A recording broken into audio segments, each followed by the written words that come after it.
Hello everyone, এখন আমি যাচ্ছি মদিনা রেস্টুরেন্টে। তো চলে এসেছি তোমাদের সাথে কথা বলতে বলতে, এবং খুব সুন্দর রেস্টুরেন্টটি, ফ্যামিলি নিয়ে গিয়েছিলাম আজকে, খুব ভালো লাগলো আমাদের সবার।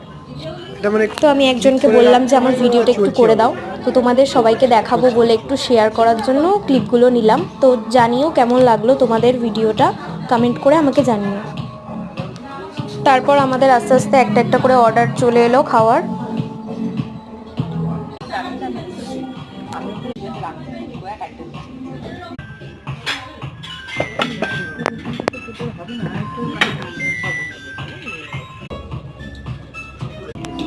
তো এখন খাওয়া দাওয়া কমপ্লিট হয়ে গেছে, এখন বাড়ির পথে আমরা এগিয়ে যাব। ঢুকলাম। তো তোমাদের যদি এরকম মিনি ব্লগ আমার ভালো লাগে তাহলে কমেন্ট করে জানিও, এবং ভালো লাগলে শেয়ার করো এবং লাইক করো, অবশ্যই একটু সাবস্ক্রাইব করো। তো আজকের মতো বাই, দেখা হচ্ছে নেক্সট ব্লগ।